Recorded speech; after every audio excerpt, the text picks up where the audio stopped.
Hey, what's up everyone? Welcome back to Babylon Talmud. Today we're studying Daf Nun Hey, Daf 55 of Masechta Shabbis. It's a great daf today. Yep, cool daf. We're going to start off continuing about the people who are able to prevent other people from sinning and don't. What else could we say? It's like an agada kind of page. So there's not like so much sugyas and stuff, but can you die if you don't sin? We're going to talk about the 4 people who never sinned. That's cool. Maybe you've heard about that before. Who were the 4 people? Can anybody tell me? Then we get into, did Reuvein actually sin, right? When it says that he slept with, Bilhah, his father's, concubine. Did he really do that? Did the children of Eli, the Kohen Gadol and Shiloh, did they sin? These are the topics that we're going to be covering today, among a few other things. So, let's jump in. We're going to start on Daf Nun Hey Amud Aleph, 2 lines into the page. Rav Yehuda, Hav Yosef Kami de Shmuel. So, Rav Yehuda was sitting in front of his Rebbe Shmuel. Asoi hayi itisa katzavcha kami v'la v'mashkach ba. So a woman came, and she was yelling and screaming in front of Shmuel, and Shmuel didn't really seem to care. He was just going on with whatever he's doing, not paying attention. Amar le, so Rav Yehuda said to Shmuel, Lo savar le'mar, what about the pasuk in Mishlei that says, Otemos no mizaikas dal, that if somebody plugs up his ears from the shouts of a downtrodden person, gam hu yikrav lo ye'aneh. Well, guess what? This person who stuffed up his ears from listening, he will also eventually one day call out and will not be answered. So Rav Yehuda said to Shmuel, why are you ignoring her? Aren't you worried about that pasuk? So Amalei, so Shmuel said to Rav Yehuda, Shinana, sharp one, Reishach bakrire, Reisha de Reishach bachamime. Your head, your teacher, me, Shmuel, I'm alright, I'm in cold water, I'm cool.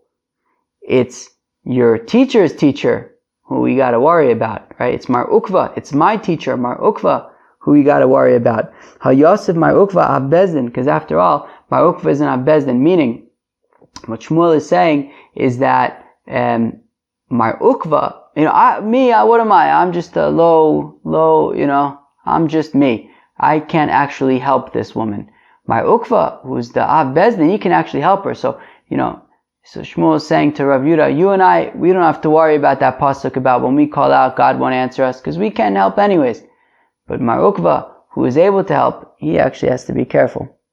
Tichsiv, as the pasuk says, Beis David, the house of David, Ko Amar Hashem, so said God, Dinu la boker mishpat, that, judge in the morning judgment, Vatzilu galzum yad oshek, and save the one who has been stolen from the one who stole from him, Penteitze ka'esh chamasi, lest my anger go out like a fire, Uva'ara, and it will burn ve'em chabeh, and will be unable to be extinguished, mipnei ra ma'aleim, because of their terrible ways.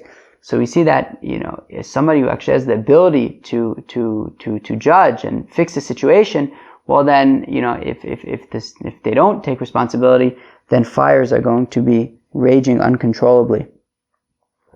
Amalei Reb Zera le Reb Simon. So Rabbi Zera said to Rabbi Simon, Lo chachinu mar lahani dvei reish gelusa. So Rabbi Zera wanted Rabbi Simon to give rebuke to the reish gelusa, to the exilarch. I guess they were not acting up to Rabbi Zera's standards. Amalei lo makable minoi. So Reb Simon said to Reb Zera, he said, what's the point? They're not going to listen to me. Amalei afagav lo makable lo chachinu. So Reb Zera said to Rabbi Simon, that doesn't matter. Even though they're not going to listen to you, you should still rebuke them.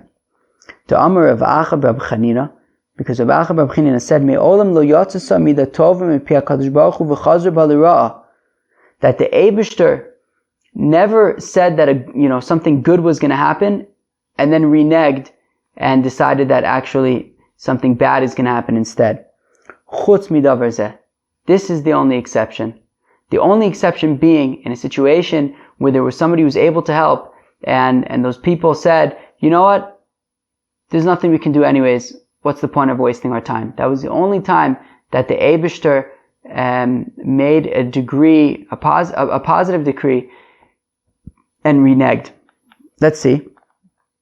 As the pasuk says in Yechezkel, Vayomer Hashem Elav, that God said to him, to Gabriel, Avor b'soch ha'ir b'soch Yerushalayim, pass through Jerusalem, v'esvi satav al mitzchos ha'anashim ha'ne'enachim v'ne'enakim, and mark a mark on the foreheads of the people who are like being taken advantage of, who are krechtzing and are in a hard time, i.e. the tzaddikim, because it's a rebuke. It's saying how in Jerusalem all this terrible stuff is going on. So the evildoers are about to get in big trouble.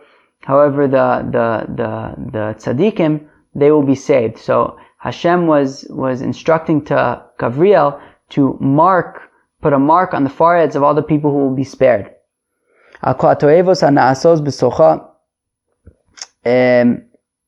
Right, an account of all of the terrible stuff that's happening in Jerusalem.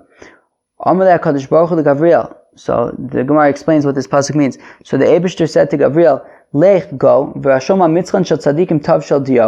so go and mark a mark on the foreheads of the tzaddikim, a mark of dio, of ink, so that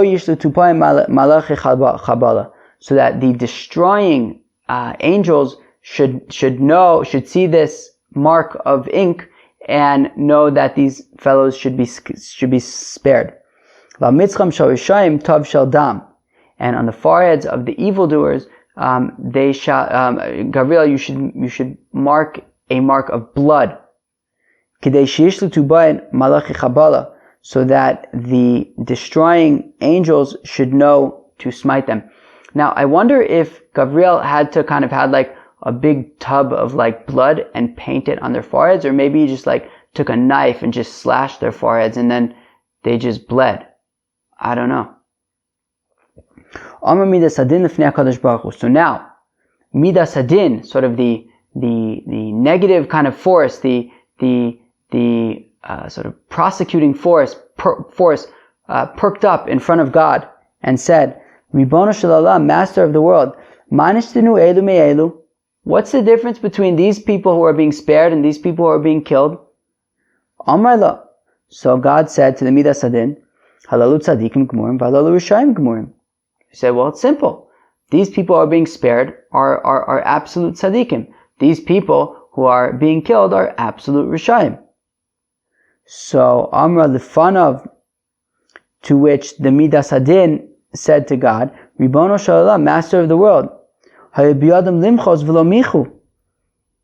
what do you mean that these people are such righteous people? These people aren't righteous people. They didn't even try to help the evildoers. They could have given them rebuke. They could have given them musar. They could have tried to, encourage them to fix their ways.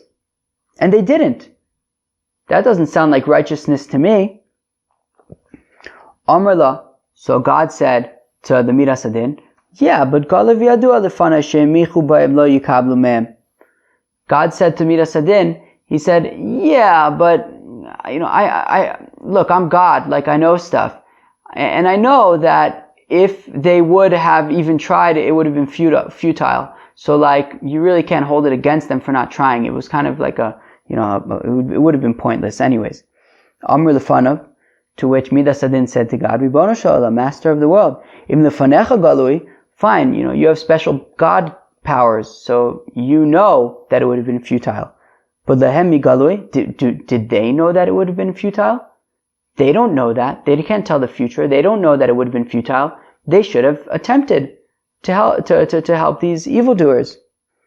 V'hainu dichsiv, and then look what the pasuk says: Zaken bachur v'sula tav v'nashim targu limashchis.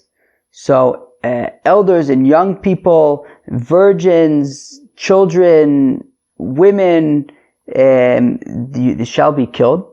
Val kol ish asher olav atav al tigashu. And on anybody who's got this mark to be spared, you should not smite. But then it says, umimikdashi tachelu. And from Mikdashi Tachelu, we're going to expound that in a minute. Uchsiv, and it says, Vayachelu ba'anoshim hazkenim asher lifnei habayis, and they began with the elders who were standing in front of the Beis HaMikdash. Tani, Rav Yosef taught, Al tikrei mikdashi ele mikudashai. Rav Yosef says, when it says that umi mikdashi tachelu, begin with mikdashi, don't read it mikdashi, rather read it mikudashai. Elu bnei adam shekimu es haTorah kula me'alef v'ad tov. These are the people who they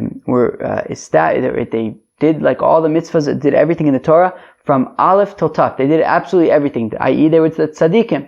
And we see that they also got in trouble because they did not try to rebuke and to help the evildoers, even though it would have been futile. But they still should have tried. And that is the only example where we see that God was going to spare them, and he ended up retracting on account of they didn't even try to help these people, even though they knew that it wouldn't have worked. Well, they didn't know that it wouldn't have worked, and that was the point, right? You still have to try. Very interesting. So that was what Reb Zera was saying to Reb Simon. So when Reb Simon says, look, I'm not gonna try and rebuke the exilarch, they're not gonna listen to me, Reb Zera said, it doesn't matter, you still have to try. So in that same context of this smiting stuff that was happening in Jerusalem, so it says that there were 6 men coming from the upper gate, Asher Mofne Tzafona, that it was like from the north of the Beis HaMikdash. Ve'ish klimapatzo biyado, and each person had his mapatzo, his instrument that he was going to be whacking people with.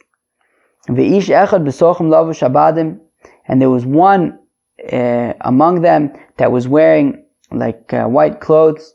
Vekeses asofer b'mosnav, and he had the instrument of a scribe on his loins. Vayavo vayamdu eitzal mizbach hanechoshes, and they came and they stood next to the copper altar. So mizbach hanechoshes mi hava, but 1 second, was the copper altar even there at this time? This what, right? It says apparently in a pasuk in Melachim Aleph that the copper altar that they had from the desert was too small for all of the sacrifices that they were offering in the Beis HaMikdash. So Shlomo HaMelech swapped it out for a bigger version. So why are we saying that there was a copper altar? I thought the copper altar was gone by then. So Amilu HaKadosh Baruch Hu aschilu mimakom she'omrim shira lefanai. That God commanded these angels to begin from the place where they sing songs in front of me. And when they sing songs, they would play, they would also use copper instruments. So it's referring to the place, I think the stairs going up to the Heichal, where the Leviim would sing. Okay? Uman ninu shisha nashim. Who were these 6 people? So Amar of Chisda, Ketzef, Af, Vechema, Umashchis, Umashber, Umachle, Mechale. Alright, I mean, those sound like more like adjectives, or maybe they're names of like angels. But anger, destruction, and destruction. Those were the 6. Okay. Umay shna tav. Okay. So it says, what's the difference between specifically the letter tav? So I was defining earlier tav as just a mark, and I think that that's a simple way to understand it. That Kilu, God was telling Gabriel to put marks on people's heads, not necessarily the letter tav.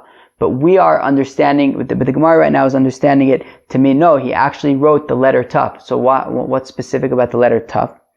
So I'm a Rav, tav tichya tav tamus. So Rav said, look, he was writing a tav, the letter tav, on the tzaddikim that they will live, tichya, and the tav on the Rishaim represented tamus, that you will die.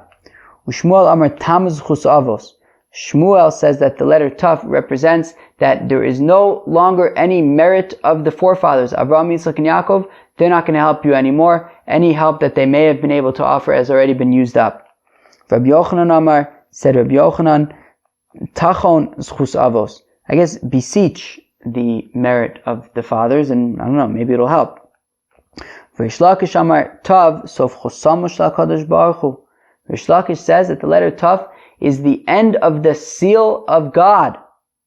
That Rabbi Chanina says that the seal of God is emes, is truth. And the last letter in the word emes is Taf. So Rish Lakish said that I guess we're writing the last letter of God's seal, which is Taf. And I guess this is part of his truth, which is that if people are doing bad, they're going to get punished for it. Says God. Says God. No, says Rashi. Rashi says about halfway through the Rashis in the Dibra Masel Chosamo Shel Kadosh Baruch Hu Emes Emtzais Leosios V'Rishon V'Achron Al Shem Ani Rishon V'Ani Achron V'Ani Hu. If you look at the word Emes, so you have Aleph, which is the first letter of the Aleph base. The last letter is Taf, right? You have Aleph is Aleph, Emes is Aleph, Mem, Taf. So you have the Aleph, which is the first, right? The first letter of Emes is Aleph, which is the first letter in the alphabet. The last letter of the word Emes is Taf, which is the last letter in the alphabet. And the middle letter in the word Emes is Mem, which is the middle letter of the alphabet. So it's like completely balanced. And Rashi says it's like Ani Rishon, I am first, Ani Acharon, I am also last, Vani Hu, and I am him. Very cool.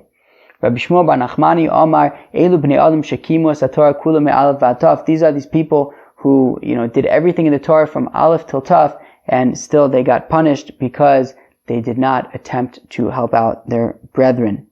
So now that we mentioned earlier that according to Shmuel, the Taf represented Tammuz Chus Avos, that the merit of the forefathers has been used up, there's no more to spare. The Gemara wants to know, Me'emasai Tammuz Chus Avos. At what point in history did all of the merit that there was to be benefited from the forefathers, at what point was that 100% depleted and was no longer able to help out us people? So Amar Rab Mimos Hoshea ben Be'eri. So Rab says from the days of the Navi Hoshea, he is the first of the Trei Asar. Shneimar, as the pasuk says, Adale es navlusa le'eni me'ahaveh. I will reveal its sort of disgrace in the eyes of those who they thought loved her. V'ish lo yatzilena miyadi, and nobody will save her from me. He was talking about the Yidden who they were like having relationships with, or at least political relationships with like all sorts of other nations, and God was saying that I am going to, reveal them and punish them in front of these other nations, and nobody's going to save them, not even the merit of the fathers. Shmuel Amar, Shmuel said, Mimei Chazael, from the days of Chazael, Shenemar, as the pasuk says, where is it? Malachim, right? V'Chazael melech Aram lachatz es Yisrael koimei Yehoachaz. That Chazael, the king of Aram, he pressured Israel all of the days of Yehoachaz, and Uchsiv, and it says, Vayachon Hashem Osam, that the Eibishter had mercy on them, Vayrachamim, Vayifen Aleim, and he turned to them, Leman Briso, Es Avram, Yitzchak, Yaakov, on account of his covenant with Abraham, Isaac, and Jacob, V'lo Ava Ashchisam, and he did not allow Chazael to destroy them, V'lo Hashlichem, I think, maybe, V'lo Hashlicham, Me'al Panav Arata, and he did not throw them from in front of him until now. So the Gemara, so Shmuel wants to say that was the last instance. That's where they used up the last drop of Zchus Avos was with Chazael. No longer any left. Rabbi Yeshua ben Levi Amar. Rabbi Yeshua ben Levi said, Mimei Eliyahu, from the days of Eliyahu, Shnei Amar, as it says, as we've already come across a few times between Brachos and Shabbos, that Vayiba Alos HaMincha, it was when, at the time of Mincha, Vayigash Eliyahu Hanavi, that Eliyahu Hanavi came forward, Vayomer, and he said, Hashem, Elokei Avraham, Yitzchak, Yisrael, God, Hashem, the God of Abraham, Isaac, and Jacob, Hayom Yivada, today will be known, Ki ata Elokim b'Yisrael, that you are God in Israel, Vani Avdecha, and I am your servant, Uvidvarcha Asisi, as called Dvar Ma'ile, and on your word I have done all of these things. But he's beseeching sort of God, Hashem was the God of Abraham, Isaac, and Jacob, so meaning he was trying to tap into whatever merit of the forefathers was left. But there are no more after that. Rabbi Yochanan Amar, Mimei Chizkiyahu. Rabbi Yochanan said it's from the days of Chizkiyahu, Shneimar L'marbe HaMisra L'Shalom Ein Kates, that for all this great, never-ending peace, Al Kisei David V'al Mamlachto, on the throne of David and his kingship, Le'achin Osa U'L'Sa'ada B'Mishpat U'V'Tzedakah Me'atavar Olam, to prepare it and to sustain it with judgment and righteousness from now and forever. Kinas Hashem Tzvakos Tasazos, and is in the sort of the kina of Hashem, the zealousy of God, that this peace will come, but not out of the merit of the forefathers, because that is already used up. Okay, continues the Gemara. Amar of Ami, said Rav Ami, Ein misa below chet ve'ein isurin below avon. So Rav Ami said that there is no death without sin. In order to die, you must have done some kind of a sin. If you didn't sin, you're not going to die. And you don't get yisurin below avon, you don't get afflictions without sin. Remember we had that whole discussion about yisurin in Masechta Brachos? So I'd imagine that would be not, I don't know, probably not like Rav Ami. I mean, we were seeming to say that, like, Keis Asher, Keis Asher, Yehav Hashem Yochiach, Mashu Kaze. Right? We were talking about Yisurin Shalava, all sorts of stuff like that. But over here we seem to be saying that you would only get Yisurin if you sinned. Okay? The Gemara says, En misa below chet dichsiv. How do we know that you only die if you sinned? As the pasuk says, Anefesh achotas hi tamus, that the soul that sins will die. Ben lo yisab avon av, a child will not be punished for his father's sins. Va'av lo yisab avon ben, and a father will not be punished for his child's sin. Tzidkas HaTzadik olav tiyah, the righteousness of the tzaddik will be upon him. Virishas arasha olav tiyah, and the evil of the evildoer will be upon him. Ein yisurin below av. Oh, zeh. So that's a puzzle that we see that people only die on account of their sins. Ein yisurin below avon. How do we know that there is only afflictions if a person sinned? Dichsev ufakati b'shevet pisham. And I will remember with a staff, with a stick, their sins, and with, afflictions, I don't know, like saras, their sins. So we see that these nigayim and yisurim are only coming on account of naughty things that people did. Okay, so that's Rav Ami's opinion. So Rav Ami's opinion is that in order for you to die, in order for you to get afflictions, you must have done something naughty. Meisvei, we have a kasha. The angels, the ministering angels said before God, Ribono shel olam, master of the world, mipnei ma kanasta misa al adam arishin. How come you find F-I-N-E-D? How come you find Adam Arishon that he should have to die? So Amar Lohem, so God said to them, Mitzvah kala tzivisi v'avar aleh. I don't know, I gave him like a pretty straightforward I gave him one mitzvah that he should preserve. Don't eat from this tree. And he violated it. That is why I decided that he should die. So so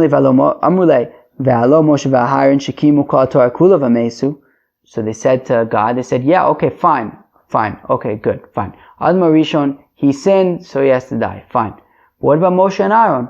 They were Makayim the entire Kol Torah Kula, and yet they died. So Amar Lahem, so God said to them, look, Mikra Echel Atzadik V'Lerasha Latov V'Gomer. Says, look, at this point we don't make distinctions. Once already there is death in the world, so there's death in the world. And even Moshe and Aaron, who didn't sin, and they did all of the Makayim, all the Torah, they also have to die because everyone has to die. So that's a kasha in Rav Ami who says, what do you mean? You only die if you sinned. So, Huda Amar Ki Haitana. So the Gemara answers that Rav Ami, with regard to Moshe and Aaron, holds like the following Tana. The Tana is we learn in the Brisa, Reb Shimon ben Elazar Omer, Af Moshe v'Aaron b'chetam mesu. That Reb Shimon ben Elazar says that, in fact, Moshe and Aaron died because they sinned. Shneimar, as the pasuk says by the Mei Meriva, Yan le'emantem bi, right? Because you didn't believe in me, right? Because Moshe Rabbeinu should have spoken to the rock and not hit the rock. So ha'emantem bi, but if you would have believed in me, i.e. if you wouldn't have hit the rock, lo higi azmanchem lipater min ha'olam, then it would not yet be your time to leave the world. So according to Reb Shimon Gamliel, Moshe and Aharon sinned by the Mei Meriva. So I think that was by the Mei Meriva. Anyways, so Rav Ami says that in order for somebody to die, he has to have sinned, and even Moshe and Aharon sinned. Fine. Meisvei. But we have a kasha. We have another kasha in Rav Ami. Arba'a mesu be'etio shel nachash. There are 4 people who never sinned. There are 4 people that the only reason why they died is because of the whole debacle with the snake and Adam HaRishon, i.e., kind of like Hashem replied to the angels in the previous brisa, right? That how come Moshe and Aharon died? Because everyone dies, right. What do you say? Mikra echad l'tzadik v'larasha. Everybody dies even if they didn't sin. Once the Nachash tricked Adam and Chava into eating from the Eitz Hadas, so then everyone dies. So there are the 4 following people who died only on account of the sin of the tree of knowledge. And they never sinned. And these are these 4 individuals. Binyamin ben Yaakov. Binyamin, right? The child, one of the 12 tribes. The Amram, Avi Moshe. Moshe's father Amram. The Yishai Avi David. David HaMelech's father Yishai, V'Chilev ben David, and David's son Kilev. V'chulu Gemara, and we've learned out these, all of these people from different ways. Levar miYishai Avi David the Mefarish Beikra. The only exception being David HaMelech's father Yishai, that it actually, even in the pasuk, we learn directly that he never sinned. Tichsiv, as the pasuk says, Ves Amasa Sam Avshalom Tachas Yoav Alatzava, that Avshalom placed Amasa instead of Yoav to be the general of the army. Okay, the Amasa ben Ish Ushmo Yisra HaYisraeli. So Amasa was the son of this fellow named Yisra HaYisraeli, Asher Ba El Avigail Bas Nachash, that he was married to Avigail, the daughter of Nachash, Achos Tzuria, and Avigail was the sister of Tzuria, Em Yoav, and Tzuria was the mother of Yoav. So we see that, so the pasuk says that Avigail was the daughter of this fellow named Nachash. V'chibas Nachash avai, v'alobas Yishai avai. Avigail was the daughter of Nachash. I thought Avigail was the daughter of Yishai. So Dichsev, as the pasuk says, V'achiyosei and Tzuria of Avigail. When it's mentioning the children of Yishai, it says that there were 2 daughters, Tzuria and Avigail. So Ella Bas Mishames Be'itil Shel Nachash. Now what it means is that she was the daughter of he who died only because of the story with the Nachash, i.e. he had never sinned, but he only died because of the story of the Nachash. And so we see that Avigail was both the daughter of Yishai as well as the daughter of the person who sinned on account of the Nachash, i.e. Yishai never sinned. I think I said sinned on account of the Nachash, I meant died on account of the Nachash. Money. So now who's the author of this brisa who said that these 4 individuals never sinned and yet they died? If you're going to say that the author of this brisa is the same author of that brisa that we quoted earlier, that the Malachi Hasharis said, why did Moshe and Aharon die? And God said, well, everyone has to die. But if it's the same author, well then how come this brisa is saying that there were only 4 people that never sinned and Moshe and Aharon weren't on that list?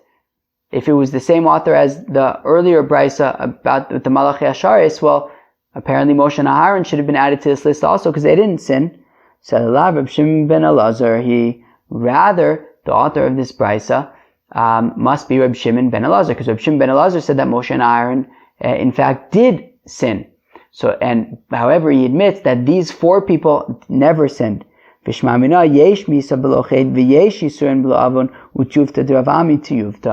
therefore, this is going to be a kasha on Rav Ami, who says that it's if you never sinned, you're not going to die. Well, we have this brisa that says that there are these 4 people who never sinned and never died. And we prove that the author of this brisa must be Reb Shimon ben Elazar, who says that Moshe and Aharon did in fact sin. And we wanted to say that Rav Ami holds like Reb Shimon ben Elazar, but Reb Shimon ben Elazar nonetheless admits that there were these 4 people who never sinned and yet they died. So, Rav Ami's kind of out of luck over here. So we see that it is possible to die even if you didn't sin. And you can get Yisurin also if you didn't sin. Amr B'Shmuel bar Nachmani, Amr Reb Yonasan, Kol ha'omer Reuvein chata eno ela toeh. Says Reb Shmuel bar Nachmani, the name of Reb Yonasan, that anybody who thinks that Reuvein sinned, he's making a mistake. Anybody who thinks that when it says that Reuvein slept with his father's concubine Bilhah, no way, this did not happen. Shneimar, as the pasuk says, Vayu b'nei Yaakov shneim asar, that the children of Jacob were 12. Right? If we read the whole pasuk, it says, Vayi bishkon Yisrael ba'aretz hahi. It was when Israel was dwelling in that place. Vayelech Reuvein vayishkav es Bilhah pilegesh aviv. Right? This was right after Rachel died, and it says that Reuven then went and slept with his father's pilegesh Bilhah. Vayishma Yisrael, and Yaakov heard. Vayu b'nei Yisrael shneim asar, and the children of Yaakov were nonetheless 12. So milamet shekulim shkulim ka'achas, that they were all equally, that they are all equal, meaning Reuven didn't do anything wrong. Okay, elamani mekayim vayishkav es Bilhah pilegesh aviv, but the pasuk does say that Reuven slept with his father's concubine Bilhah. So milamet shebilbel matzah shel aviv. No, what it means is that he simply just messed around with the beds of his father, and the pasuk's treating it as if he slept with her. What does it mean he messed around with the beds? So apparently Yaakov, he had 4 wives, 2 wives and 2 concubines, and they each had their own tents.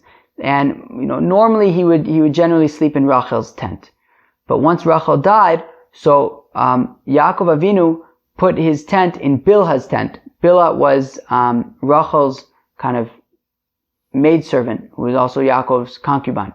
So when Rachel died, instead of moving his bed into Leah's tent, he moved it into Bilhah's tent. And Reuven thought that this was not very fair or nice or sensitive to his mother, and therefore he took the bed and moved it into his mother's tent.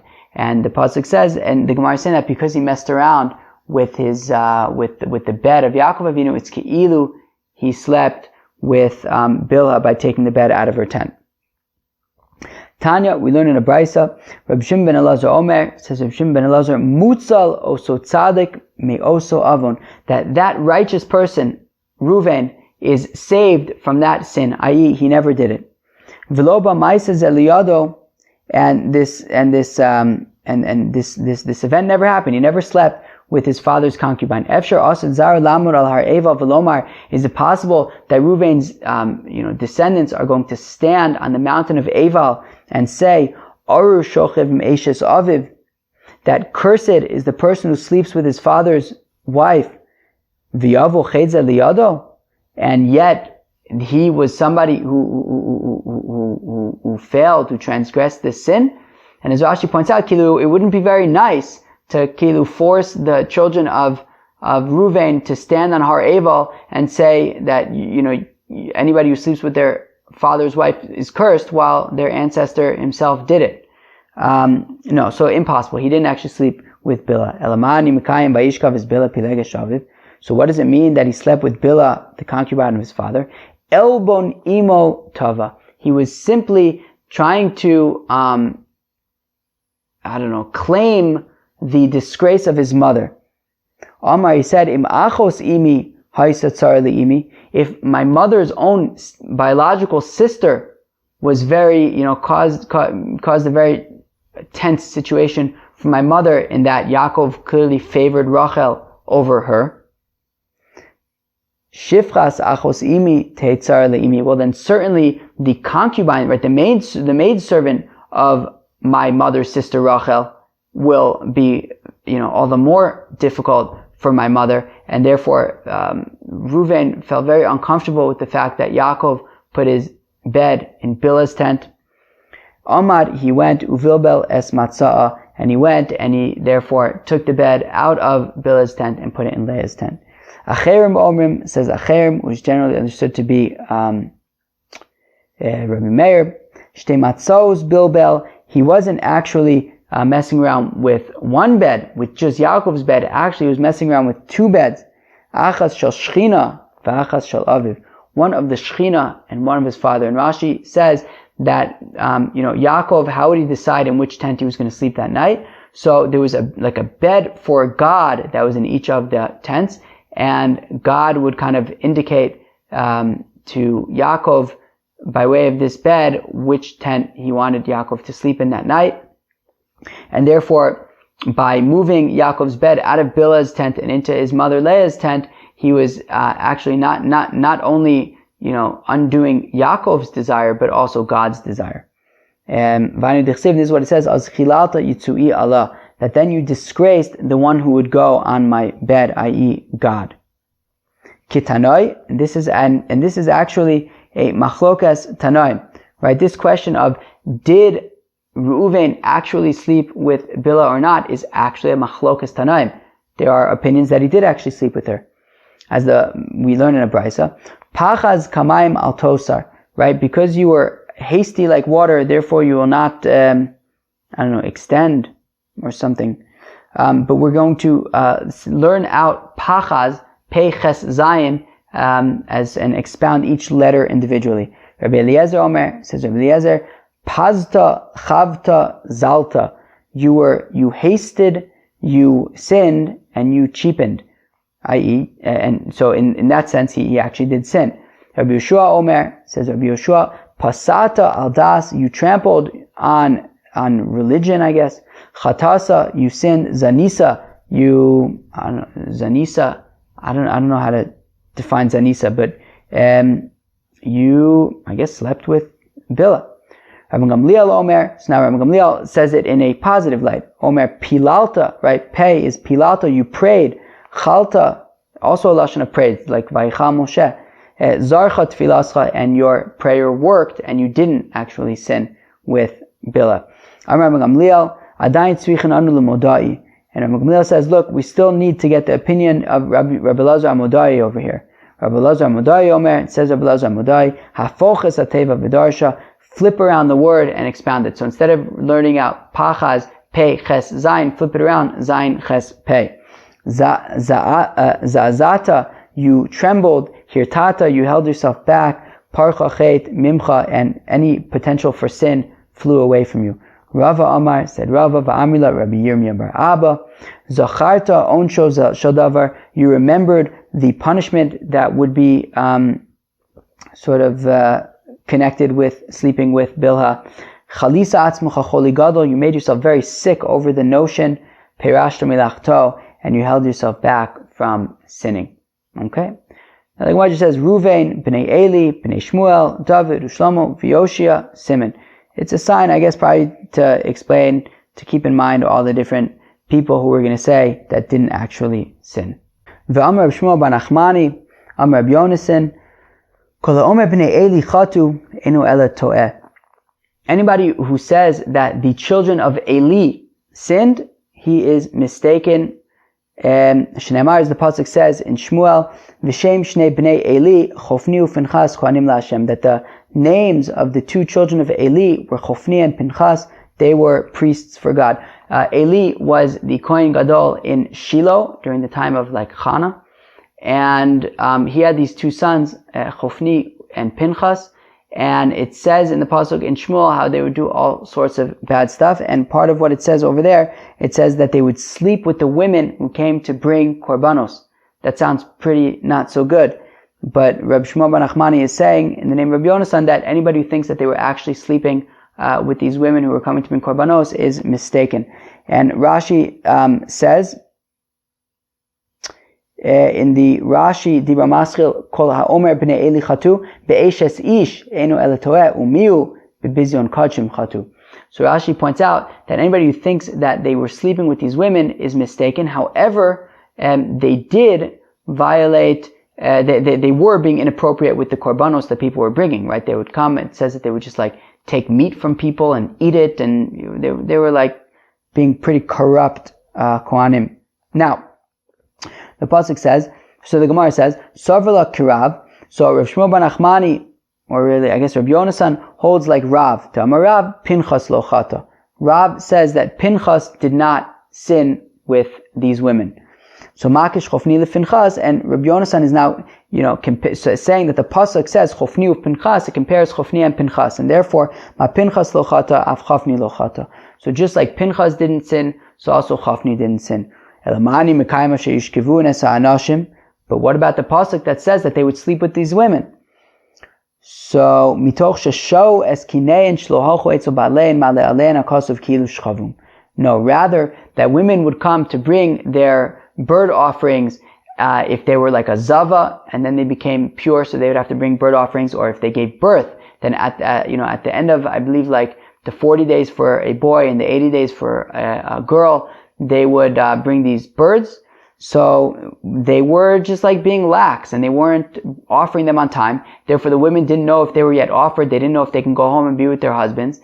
And therefore, they wouldn't be able to go home until they actually knew for sure that these offerings were offered. And because Chofni and Pinchas were forcing these women to stick around to find out if their korbanos were offered, and they couldn't go home and be with their husbands, so it's Ke'ilu, the Chofni and Pinchas were sleeping with these women by preventing them to be with their husbands, but they didn't actually sleep with them.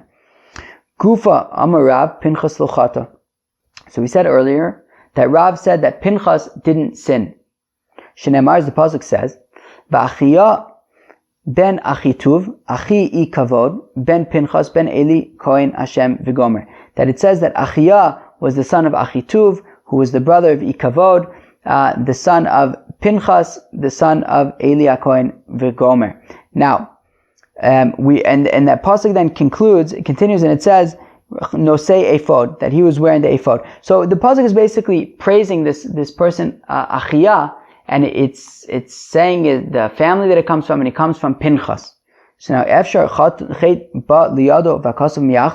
is it possible that Pinchas really sinned and he was sleeping with these women, with these married women, and yet the pasuk would then say that his grandson, praise his grandson Achiyah, and say how he was a Kohen in the Mishkan. Right? The pasuk says, Yachreis Hashem liisha sheyasena erva ona me'or leYaakov magish mincha Hashem tzvakos. That it says in the context of people who are having inappropriate relationships, that God will cut down this person and prevent them from having children who are students of Torah and Torah scholars, umagish mincha Hashem, and those who bring forth offerings to God. In Yisrael, if he's just like a regular old Yisrael, not a Kohen, lo yelo er b'chacham, he won't have children who are Torah scholars or Torah scholars, v'lo ona bat tamidim, and not those who are Torah students. V'im koinu, and if he's a priest, lo yelo ben magish mincha, he won't have a child who is offering, offerings. And therefore, if in fact Pinchas was having inappropriate relationships with these women, well then the pasuk would not be praising his grandson and mentioning him in that praise, because it says that anybody who is involved in these activities won't be having any children who are going to be Kohanim. So Ela lav shmamina Pinchas lo chata. So rather it must be that Pinchas did not sin. But Ela aksiv asher yishkivun. But the pasuk says asher yishkivun, right? And yishkivun is plural, which sounds like it wasn't just Chofni. It was Chofni and Pinchas were sleeping with these women. Yishkivan ksiv. So the Gemara says, no, it says Yishkivan. It doesn't say with a nun. So Yishkivan could be understood as being singular, i.e. it was only Chofni sleeping with these women and not Pinchas, right? So according to this understanding right now of the Gemara, so Pinchas wasn't sleeping with these women, however Chofni was. The way that we understood it before was that, right, we said anybody who thinks that Chofni and Pinchas were sinning and sleeping with these women were not. So it sounds like according to Rabbi Shmuel bar Nachmani in the name of Rabbi Yonasan, neither Chofni nor Pinchas were sleeping with these women. They were just not offering their offerings on time. According to this understanding of the Gemara, Pinchas wasn't sleeping with these women, but Chofni was. V'aksiv al banai kilotova shmua. But the pasuk says that Eli said, "Please, my children, my sons, I'm hearing bad things about negative reports about what you're doing." And banai is plural, so it must have been Chofni and Pinchas. Rav Nachman bar Yitzchak b'ni ksiv. It says my son, which is singular. Now, skip this next part. Rashi says that you can skip this next part of the Gemara because he said it must be a mistake, and it just doesn't make sense with how to understand the pasuk. So let's just skip it. So go to the beginning of the next line. V'aksiv b'nei v'li'al, and it says what? But it says b'nei v'li'al, right? Children of those who are not, who are throwing off the yoke of God. And b'nei is plural. So the Gemara says, mitoch shehaya lo lepinchas limchos lichofni v'lo micha ma le'alav akasav kilu chata. But rather because Pinchas had the ability to stop Chofni, or at least to rebuke Chofni, and he didn't, so the pasuk treats it as if he sinned. So here we go, another example of when a person has the ability to rebuke somebody and to try to prevent them from sinning and doesn't, it's ki'ilu they themselves sinned. Very, wow, hardcore, right? Okay. So let's recap a little bit. So the Gemara started off, I guess, in the same way that it ended, which is about people who have the ability to prevent others from sinning, right? There was that story with Rav Yehuda and Shmuel said, look, there's nothing we can do, but Marukva, on the other hand, who's the Ab Bezdin, he could do something about it. There was a story with Reb Zera and Reb Simon, where Reb Zera instructed Reb Simon to rebuke the Reish Galusa, and he said, well, what do you mean? What's the point? It's not going to work. And Reb Zera said, look, you got to do it anyways. And then there was that story in Yechezkel that these tzaddikim, even though they were supposed to be spared, God changed his mind and said that they should get in trouble as well because they didn't try to rebuke the evildoers. We had, in the context of that, we had mentioned Tamuz Chus Avos, that when this Chus Avos ran out. So the question was, at what point did this Chus Avos run out? There were a bunch of different opinions. Maybe during the days of Hosea, maybe during the days of Chazael, Eliyahu. There was another example. What was it? What was the last example? In the days of Chizkiyahu. Okay, fine. Can you die if you didn't sin? So Rabbi Ami said, no, you can only die if you sin. But then we asked different questions on him. One coming from, why did Adam Arishon get a knas of being killed? So that was because of the sin of the Eitz Hadas. We talked about the four people who never sinned, which was interesting. Binyamin, Amram, Yishai, and Kilev, the son of David. Then we talked about, did Reuvein in fact sin? So Rabbi Eliezer and Rabbi Yeshua say yes, he did. Rabbi Gamliel and Rabbi Elazar said no, he didn't. He just moved his father's bed out of Bilhah's tent because he thought it was really not very sensitive to his mother Leah. And then we discussed, did the children of Eli sin? So the first way to understand it is no, neither of them. Everyone agrees that they sinned in that they were being they were being inappropriate with the korbanos and just being like bullies regarding korbanos and just taking people's korbanos from them and eating them. But did they sleep with these women who came to offer korbanos? So according to the first way to understanding it, no, they didn't. They just weren't offering them timely, and therefore these women couldn't go home to be with their husbands. So it was kilu, they were sleeping with them, but they weren't actually sleeping with them. The other way of understanding it is that Pinchas did not sleep with any of these women, but Chofni did. Cool. I hope everyone enjoyed that daf. It was kind of cool, right? Peace.